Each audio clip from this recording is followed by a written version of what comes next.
A vantagem de produzir o Agenda Goethe é que a gente fica em contato com experiências reais em agricultura sustentável. No Distrito Federal, a gente conheceu 2 agricultores que têm causado um rebuliço na horticultura orgânica, aplicando os princípios da agricultura sintrópica do Ernest Goethe. Quando as pessoas vêm aqui no sítio, porque esse é um dos trabalhos que o Ernest desenvolve pelo Brasil, né, aqui é uma das salas de aula dele, agora a gente está criando um modelo de um sistema que ele pode ser adaptável para 80% das terras do Brasil. Mas o que está acontecendo? A gente ainda não divulgou isso. Isso ainda não está na boca do povo. Isso ainda não passa nas televisões. Mas a vantagem do nosso tempo é que quem busca, encontra informação. E o Agenda Goethe quer contribuir para isso, compartilhando experiências que mostrem que serviços ambientais são a consequência de uma boa agricultura. O que nos interessa é dar voz para quem tem uma boa história para contar e para mostrar.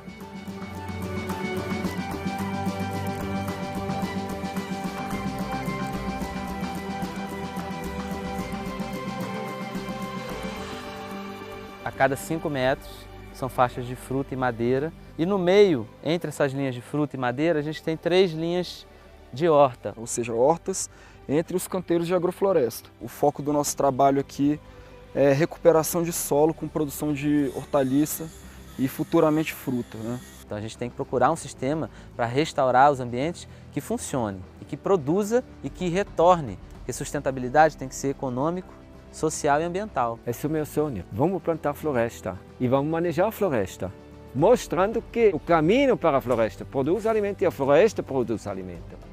E aí quando eu conheci o Ernest, foi como se ele pegasse todos esses princípios que estavam numa nuvem, entendeu?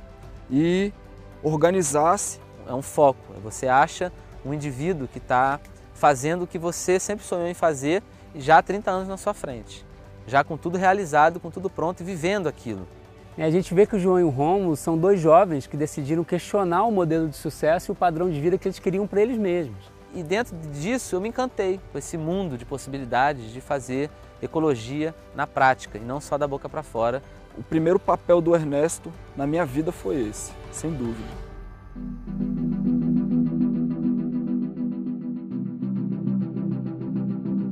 Hoje, quando a gente olha o sítio deles, parece um pequeno oásis no meio de uma região que já foi muito degradada por práticas de agromineração, pelo fogo. Se você filmar ali, você vai ver qual era a situação anterior a esse sistema. Era um capim andropógon num sistema de acumulação inicial. Nos primeiros plantios, quando a gente pega a terra do zero, que as terras aqui são 10, 15 anos abandonadas e não cresce nada, né? Só o capim que fica dominando, a vegetação não consegue mais vir porque o sistema já não permite isso, de tanta degradação. Então no início a gente faz uma adubação semelhante à adubação da agricultura orgânica de alta escala. E aí, na sequência, quando a gente vai refazer as hortas, eu já começo, cada vez que eu faço uma horta nova, a gente já coloca bem menos. Pó de rocha já não entra nunca mais, que é a correção do solo e a mineração, remineração, a gente só coloca uma vez. No momento que eu colher aqui, o solo vai estar melhor do que ele estava antes. Então esse é o nosso grande diferencial, que aí com 2 anos, 3 anos, a gente já começa a ver a diferença de que não precisa mais repetir aquela adubação pesada. A água, cada vez eu uso menos, porque o solo está acumulando água. O tratorzinho, na hora que ele vai passar para fazer o canteiro de novo, ele não precisa mais fazer tanta força, porque a terra está tão fofa que é só ele passar com a marcha leve que ele já... Então você gasta menos o tratorzinho, porque a terra não está compactada, porque a chuva não compacta a terra e a seca não deixa a terra seca, né? Então tudo, cada vez que a gente vai trabalhar, a gente está otimizando. Aquele capim de terra ácida, ele não entra aqui mais. Você pode plantar ele aqui que ele não vai mais. E é a isso que o Ernest se refere quando ele fala em agricultura de processos e não agricultura de insumos. Não tem nada de dogmático. No caso deles, houve uma adubação inicial para dar viabilidade econômica para o sistema desde a implantação, mas a diferença é que trabalhando desse jeito, em favor dos processos de vida, o cenário vai mudando, o ambiente vai melhorando progressivamente. Então o que a gente vê aqui é o exemplo de uma ação antrópica que tem um resultado mais benéfico para o ecossistema do que se o homem não estivesse ali presente. A gente já está aqui com 2 anos e meio. Esse sistema ele já tem a própria matéria orgânica dele só com as podas daqui. Eu já não preciso mais trazer matéria orgânica de fora, se eu não quiser. Não é uma perda de energia. Quando eu uso adubo aqui, eu não estou jogando fora. É o contrário da agricultura convencional, seja orgânica ou não. Quando a gente aduba aqui, a gente pega 1 e transforma em 500. A gente não, a agrofloresta transforma. 1 em 500. Na agricultura convencional, seja orgânica ou não, a gente põe 1 e daqui a pouco tem 0,3. E daqui a pouco tem que botar 2, não mais 1.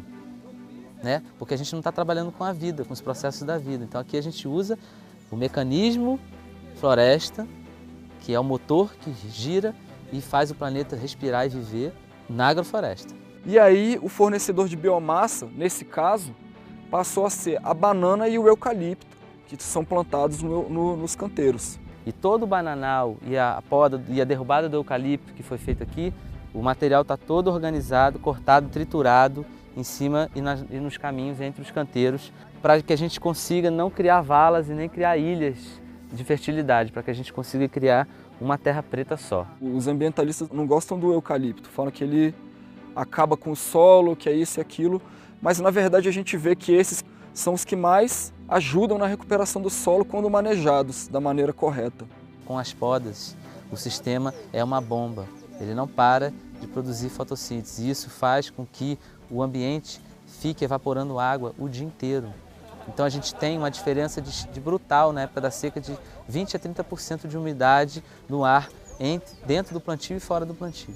Ele maneja essas bananeiras, por uma parte ele maneja daquela forma para poder colher fruto e por outro lado ele maneja para ter verduras, então poda elas periodicamente.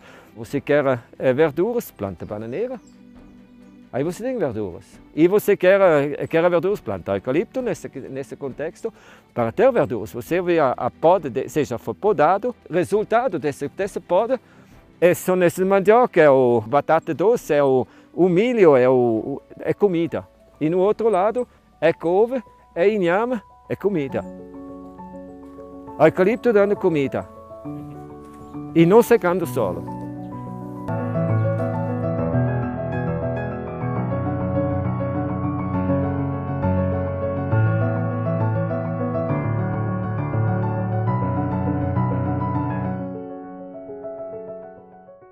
Uma grande vantagem é que essa forma de trabalhar não é um pacote fechado. Uma vez entendida a lógica do sistema, o agricultor participa como um ser criativo e conduz o plantio de acordo com a sua necessidade ou a sua vocação. A gente vai colher a rúcula, vai colher o alface, vai colher o milho, depois vai colher a batata doce. E a gente depois decide, porque as bananeiras já vão ter crescido, os eucaliptos já vão ter voltado, e a gente decide se a gente vai continuar fazendo horta naquele talhão ou vai entrar já no sistema de sombra, fruta e água fresca. Por exemplo, nessas roças aqui que foram as primeiras que eu fiz, a primeira que eu colhi foi a alface. No momento que eu colhi a alface, o brócolis já estava formado. E no momento que o brócolis sai, o mandiocal já está estabelecido. Como a gente faz essa sucessão de cultivos, a gente utiliza de uma forma mais inteligente esse recurso que a gente tem, né, que é a terra. Nesse meio aqui, eu trabalhei com horta 4 vezes ou 5, refazendo a horta, né, enquanto as faixas de fruta estão crescendo. Então agora, como a gente está precisando plantar café e cacau, eu peguei essa área que já tem 2 anos e que a terra já está muito melhorada de derrubada de banana e poda de árvore, de eucalipto, o tempo todo descendo, triturando e botando no chão. Agora a gente estabeleceu cacau, café e o mamão. Então agora isso aqui você trabalha na sombra, colhendo banana, fazendo poda de árvore e colhendo fruta. A lógica do sistema é essa. E está sempre também buscando ocupar os estratos, ou seja, a mandioca que é o extrato alto, o eucalipto aqui ficou o extrato emergente, a banana está no extrato médio. Foi interessante observar que eles realmente incorporaram os conceitos do Ernest e passaram a aplicar a técnica de forma muito consciente. A sucessão vegetativa com o espaçamento e a ocupação dos andares no tempo e aí a poda. A poda das árvores, a poda das bananeiras, a poda das fruteiras. Esse trabalho da poda, de trazer o material para baixo o tempo todo, é o grande barato do trabalho do Ernesto, que eu nunca vi por aí. O que a gente precisa é adequar tanto a questão do cultivo, ou seja, agronômico, para que a gente possa realmente produzir alimento, recuperar o solo, atender a demanda do mercado e que a gente possa ser feliz. A ideia é essa. O grande barato é realmente as grandes possibilidades que tem, porque quando você entende como funciona a sucessão natural vegetativa e coloca a produção de alimento nesse formato, que é a tecnologia natural que o planeta usa, a gente entra no mecanismo, numa sincronicidade com o planeta. Então, esse é o trabalho do Ernesto. Ele entendeu como funciona a floresta e ele coloca, então, a produção de alimento para funcionar na engrenagem do planeta. Esse é o trabalho da abundância, para a gente chegar num estado de abundância, de reestruturar as terras de cultura do Brasil. Porque o Brasil é terra de cultura de ponta a ponta e a gente conseguiu em 50 anos degradar tudo. Então a gente tem condição de fazer um trabalho de em 20, 25 anos recuperar toda essa terra degradada do Brasil, produzindo alimento, 70 a 80 toneladas por hectare ano de comida.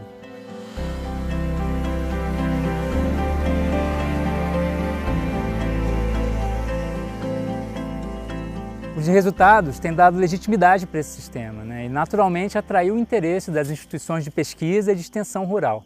Como é que a gente traz de volta a árvore para a propriedade rural? Porque o produtor tem um pouco de... Sabe, ele como demora muito para ele ganhar dinheiro, então a árvore para ele é um problema, não é uma solução. Tecnicamente, nós sabemos o quanto a proposta da agrofloresta ela cabe, né, numa pequena propriedade, numa média, até grande propriedade.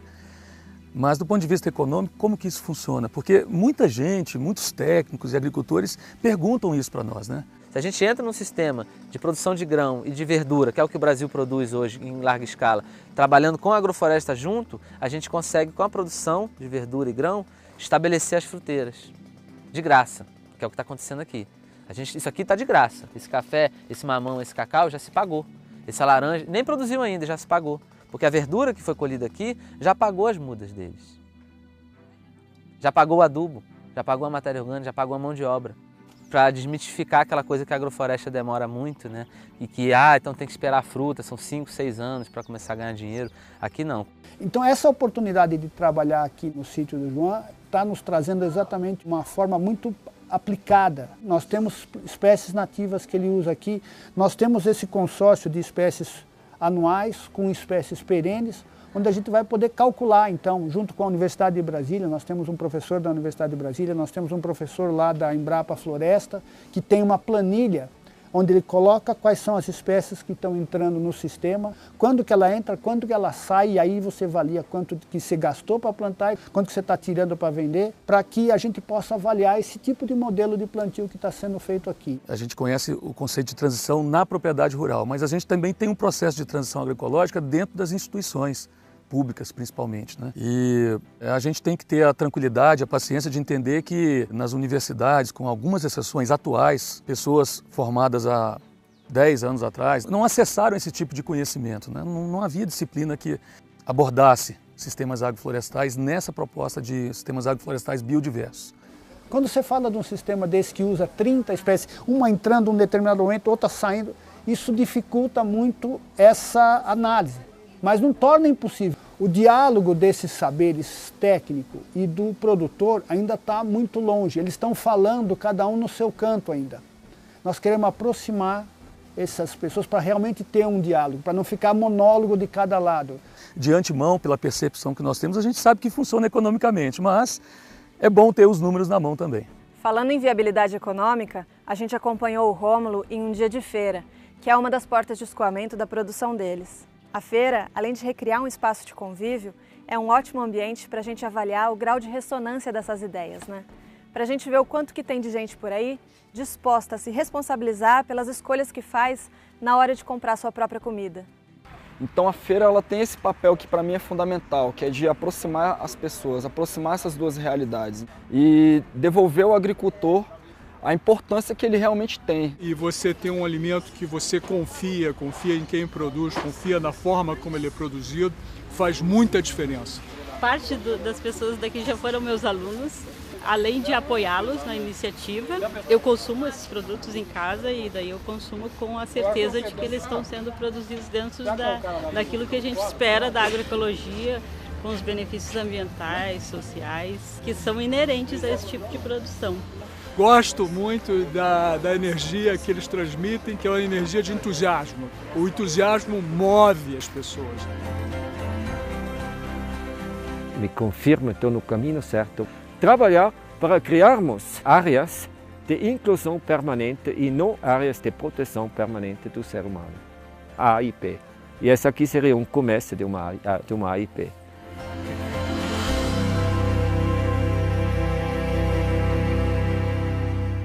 O Ernest, ele não é só uma utopia. A gente deve ser assim.